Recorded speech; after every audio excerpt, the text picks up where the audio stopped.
आर्य संस्कृति तथा भारतीय सनातन धर्म का एक महान ग्रंथ तथा अमूल्य रत्नों का अपार भंडार है। भगवान वेदव्यास स्वयं कहते हैं कि इस महाभारत में मैंने वेदों के रहस्य और विस्तार, उपनिषदों के संपूर्ण सार, इतिहास पुराणों के उन्मेष और निमेष, चातुर्वर्ण्य के विधान, पुराणों के आशय, ग्रह नक्षत्र तारा आदि के परिमाण, न्याय, शिक्षा, चिकित्सा, दान, पाशुपत, अंतर्यामी की महिमा, तीर्थों, पुण्य देशों, नदियों, पर्वतों, वनों तथा समुद्रों का भी वर्णन किया गया है। अतएव महाभारत महाकाव्य है, गूढ़ार्थमय ज्ञान विज्ञान शास्त्र है, धर्म ग्रंथ है, राजनीतिक दर्शन है, कर्मयोग दर्शन है, भक्ति शास्त्र है, अध्यात्म शास्त्र है, आर्य जाति का इतिहास है और सर्वार्थ साधक तथा सर्वशास्त्र संग्रह है। सबसे अधिक महत्व की बात तो यह है कि इसमें एक अद्वितीय, सर्वज्ञ, सर्वशक्तिमान, सर्वलोक महेश्वर, परम योगेश्वर, अचिंत्यानंत, गुणगण संपन्न, सृष्टि स्थिति प्रलयकारी, विचित्र लीला विहारी, भक्त भक्तिमान, भक्त सर्वस्व, निखिलर सामृत सिंधु, अनंत प्रेमाधार प्रेमघन विग्रह, सच्चिदानंद घन वासुदेव भगवान श्री कृष्ण के गुण गौरव का मधुर गान है। इसकी महिमा अपार है।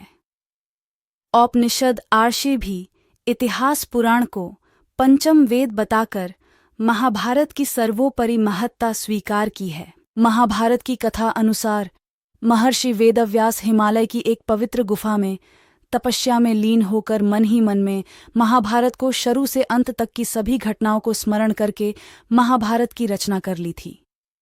वेदव्यास ने मन ही मन में महाभारत की रचना तो कर ली, परंतु एक गंभीर समस्या खड़ी हुई कि इस महाकाव्य के ज्ञान को साधारण जन तक कैसे पहुंचाया जाए।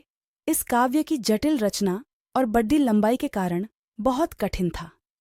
कोई बिना गलती किए वैसा ही लिखता जाए जैसा ही व्यास बोलते जाए। इसलिए महर्षि वेदव्यास ब्रह्मा जी के पास गए और ब्रह्मा जी के कहने पर व्यास जी गणेश के पास पहुंचे। भगवान गणेश वेदव्यास के कहने पर लिखने के लिए तैयार हो गए, परंतु गणेश ने वेदव्यास के सामने एक शर्त रखी कि एक बार काव्य लिखना शुरू हो जाए, फिर काव्य समाप्त न होने तक बीच में कहीं लिखना बंद नहीं कर गए। वेदव्यास जानते थे कि यह शर्त बहुत कठिन है, इसलिए वेदव्यास ने भी एक शर्त राखी कि कोई भी एक श्लोक लिखने से पहले श्लोक का अर्थ समझना होगा। गणेश ने भी यह शर्त का स्वीकार किया। इस तरह वेदव्यास बोलते गए और गणेश लिखते गए। बिच बिच में वेदव्यास कठिन श्लोक कहते, काव्य लिखना शुरू हो जाए, फिर काव्य समाप्त न होने तक बीच में कहीं लिखना बंद नहीं कर गए। वेदव्यास जानते थे कि यह शर्त बहुत कठिन है, इसलिए वेदव्यास ने भी एक शर्त राखी कि कोई भी एक श्लोक लिखने से पहले श्लोक का अर्थ समझना होगा। गणेश ने भी यह शर्त का स्वीकार किया। इस तरह वेदव्यास बोलते गए और गणेश लिखते गए। बिच बिच में वेदव्यास कठिन श्लोक कहते थे तो गणेश उस कठिन श्लोक के अर्थ का विचार करते थे। इस समय में वेदव्यास नए श्लोक की रचना कर लेते थे। इस प्रकार महाभारत 3 वर्षों के समय में लिखा गया था। वेदव्यास द्वारा उपाख्यानों सहित 1,00,000 श्लोकों का सर्वप्रथम आद्य भारत ग्रंथ लिखा।